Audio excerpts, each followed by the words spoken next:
All right, so now that we understand the basic concept that when I divide by a decimal divisor, my quotient gets bigger, we're going to apply this to some new numbers. So I'm actually looking at example 21 on page 168 of your math book, and I have 6 divided by 2/10. And I'm going to show you the shortcut method first, and then I'll walk you through the reasoning for why we can do this, okay?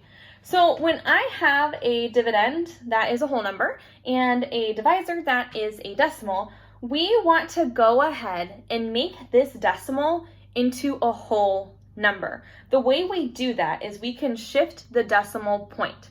So I'm going to draw an arrow that shows I'm changing 2/10 into 2 wholes. I made it 10 times bigger. But we have to do the same thing to the dividend. So I want to make 6 10 times bigger as well. So we know that 6 has an imaginary decimal point after it and a bunch of zeros that trail after. So to make 6 into 10 times bigger, we want to also shift the decimal point here as well. So our answer is going to have the decimal point here. So now I have what is really 2 wholes going into 60. And we know that 2 goes into 6 3 times, and we have a 0 after 60, so 2 goes into 60 30 times, okay? But when we go back to our actual answer, it was 6 wholes divided by 2/10, which is also 30.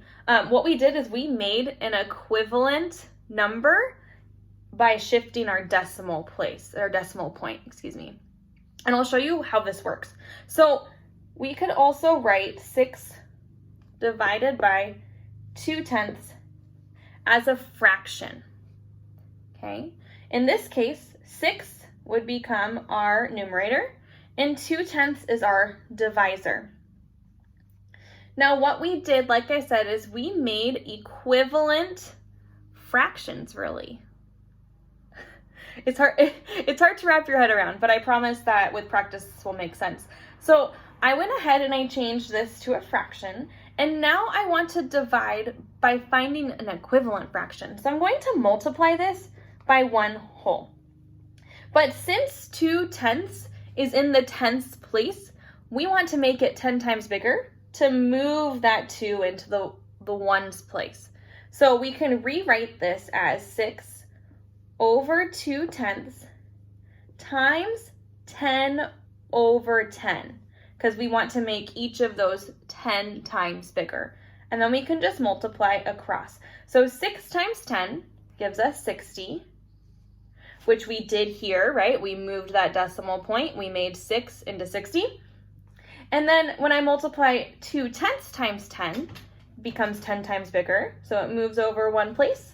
And then it really becomes 60 over 2. 60 divided by 2 is equivalent to 6 divided by 2/10 because I found an equivalent fraction of a whole to multiply with.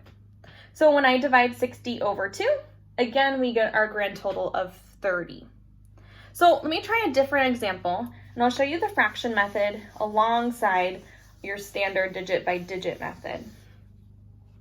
Okay, so let's say I have 8 divided by 2/10. I'll write it this way as well.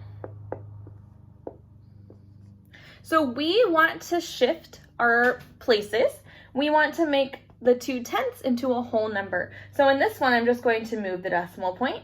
On this one, I also need to move that decimal point, add in that 0, and I move it one place over, just like I did for my divisor, okay? So in this case, we want to turn 8 over 2/10 into an equivalent fraction that is 10 times bigger. So I'm going to multiply 10 over 10 with 8 over 2/10. When I multiply across, I end up with 80, oops, that's not 80, 80 over, and then 2/10 times 10 is 2. Same problem here. So now I have 80 divided by 2, and 80 divided by 2 is 40.